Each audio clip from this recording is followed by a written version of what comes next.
बस की यात्रा। बस इस विशेष तौर पे यात्रा का सफ़र बस से बहुत यादनीय होता है। आज बस की यात्रा व्यंग्य है। व्यंग्य अर्थात उपहास, मजाक, ताना आदि। तो आज की मुख्य बातों को देखते हैं हंसी मजाक के साथ, और विशेष रूप में किस प्रकार बस की यात्रा जीवन के लिए खतरनाक भी है और मज़ेदार भी। आज के लेखक महाशय श्री हरिशंकर परसाई। हरिशंकर परसाई जी ने यात्रा वृतांत इस प्रकार सुनाया है। बस की यात्रा नाम से मानो यात्रा का सफ़र शुरू ही हो रहा है। बस की यात्रा नामक यह पाठ एक यात्रा वृतांत है जो व्यंग्यात्मक शैली में लिखा गया है। विशेष तौर पे इस पाठ के माध्यम से यह बताया गया है कि प्राइवेट बस कंपनियों के मालिक कैसी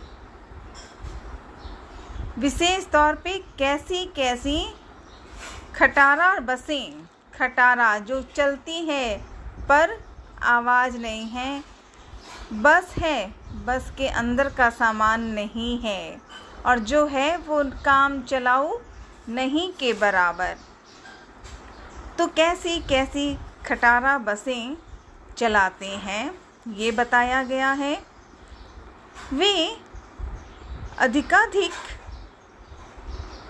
मुनाफा माने फ़ायदा, मुनाफा कमाने के चक्कर में सभी लोगों को जैसे यात्रियों की तो जान की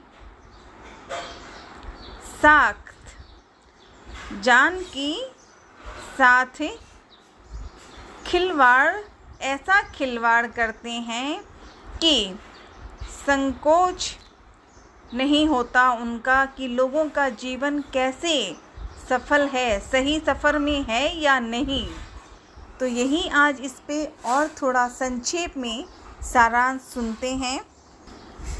तो आज बस की यात्रा, ऐसा सफ़र जो बस की यात्रा का है। सफ़र मज़ेदार होता है पर ख़तरनाक भी होता है। बस की यात्रा जैसा इस बस की यात्रा में लोगों की ये काम, ये सफाई, ये रास्ते का रास्ता, ऐसा रास्ता जिसमें ख़तरनाक है। तो सुनते हैं। मुख्य तौर पे एक बार लेखक अपने 4 मित्रों के साथ बस से, वो बस जो खतरनाक में है, जो बस है पर अंदर का पार्ट्स नहीं होता, तो जबलपुर जाने वाली ट्रेन पकड़ने के लिए अपनी यात्रा बस से शुरू करने का फैसला हुआ। चारों मित्रों ने तय कर लिया कि चलेंगे, बस में ही चलेंगे, सफ़र का आनंद होगा। परंतु कुछ लोग उसे इस बस में सफ़र ना करने की सलाह दे दी। एक ही तरफ लोग तो बातें करते ही हैं ना, अपने जो हैं वो अच्छा सोचते हैं, जो मजाक में है या यूं ही तो वो और टाल देते हैं या हंसी मजाक कर देते हैं। उनकी सलाह न मानते हुए पहले लोगों ने जो साथ वाले थे उन्होंने कहा था कि भाई इस बस की यात्रा तो ख़तरनाक है, लेकिन चारों मित्रों ने सोच लिया कि आज तो सफ़र करना ही है, बस की यात्रा का आनंद लेना है।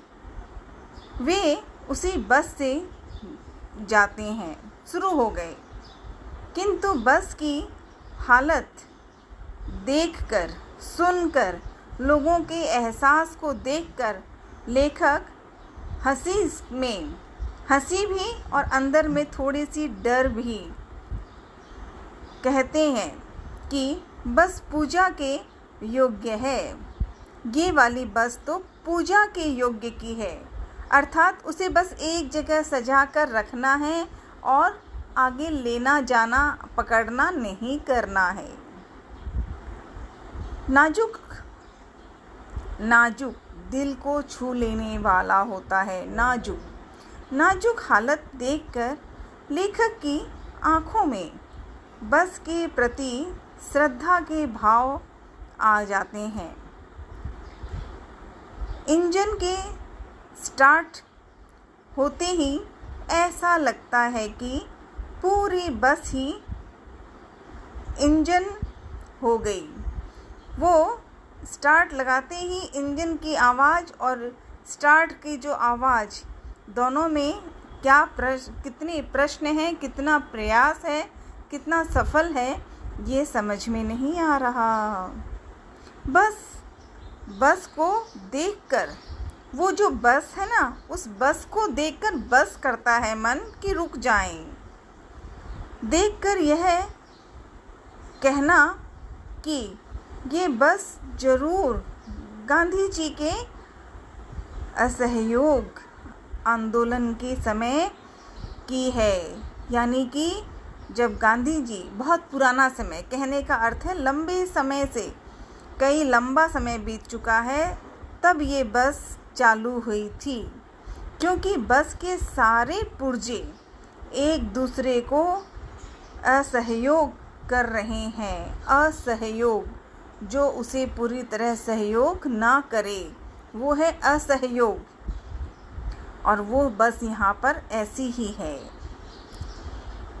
कुछ समय की यात्रा के बाद बस रुक गई।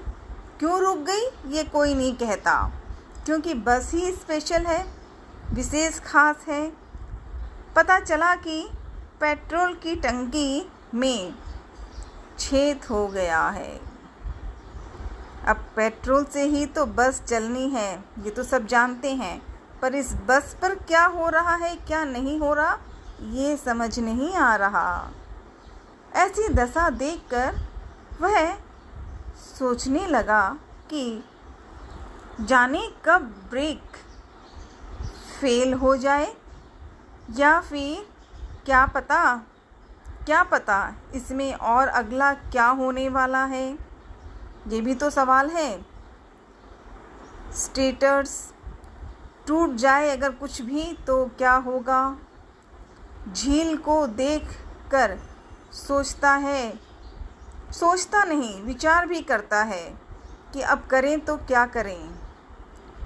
टकरा जाएंगे तो मुसीबत, बस चलती नहीं है, फिर चलेगी तो पता नहीं कितनी देर तक वो आगे बढ़ेगी। आत्मग्लानि की बात मन में आने लगी। कहने को हंसी की बातें हंसकर कह रहे हैं, लेकिन इसमें चिंता भी है। क्यों?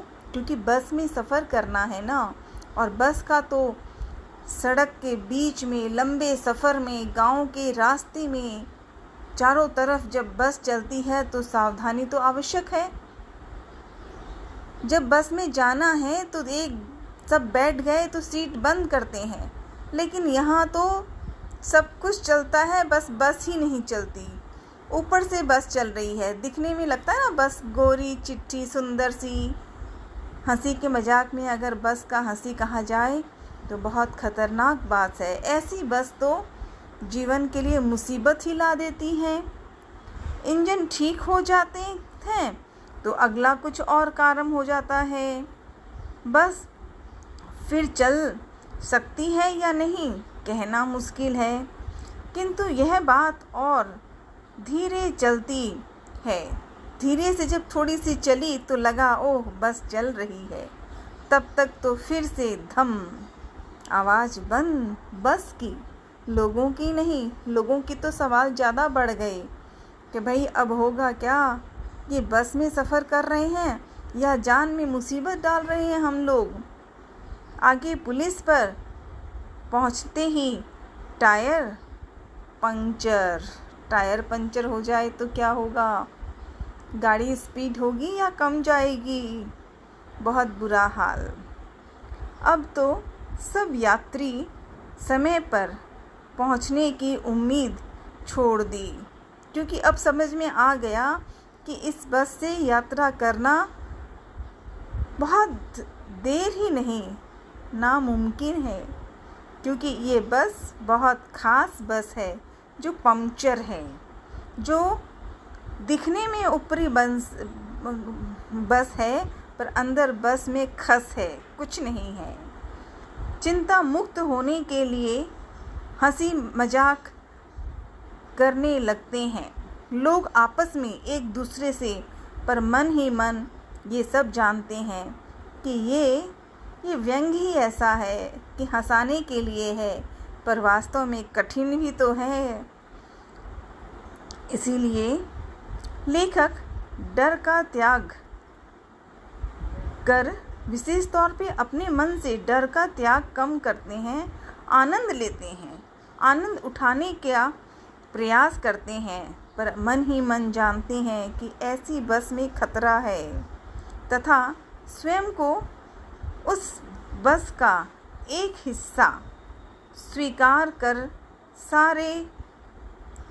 सारे के सारे लोगों के लिए भय मन से निकाल देते हैं, ताकि तैयार रहें। ठीक है, कुछ होगा तो उपाय करना पड़ेगा, देखा जाएगा। तो ये है बस की यात्रा, व्यंग से भरी हंसेदार मज़ेदार की ये कथा। 5 मित्रों के तय किया गया शाम 4 बजे की बस की यात्रा, और इसी कंपनी की बस, वैसी कंपनी, वैसी बस, वैसा रास्ता कि जिसके बारे में पढ़ना, साथियों के साथ मजाक में, बातों से, व्यंग से बड़ा हंसी का आनंद हुआ, खुशी हुई, और अंदर से दिल में उस यात्रा को देखकर, उस विशेष बस को, खास रूप में बड़े बस को, क्योंकि वो बस वहाँ ऊपर के आकार में थी पर अंदर सब कुछ खच्चर था, बस का सारा सामान, इसीलिए व्यंग से साथ ही रहा गया। हंसी का भी मजाक है। हंसी इसलिए हुई कि सुनकर अच्छा लगा कि कैसे हंसी मजाक के साथ जीवन को जीना चाहिए, और दूसरा सावधान रहना चाहिए कि ऐसी बस की यात्रा से दूर ही रहना ठीक है। तो ये है आज बस की यात्रा व्यंग। इसको लिखने वाले महाशय ने इतने सुंदर से, उन्होंने यात्रा वृतांत ही लिखा है। यात्रा वृतांत अर्थात किसी स्थान में बाहर से आए या बाहर जाने वाले व्यक्ति या बहुत से लोग, जैसे 4 मित्र एक साथ, कई व्यक्तियों के अनुभवों के बारे में विचार, बातें करना, कहना, हंसना और सच्चे विचार पहुंचा देना, यही है आज के इस व्यंग में। व्यंग भरा उपहास भी है, मजाक भी है, ताना भी है, और बस की यात्रा का आनंद यूं ही सही बस में यात्रा करें और आनंद लें। धन्यवाद।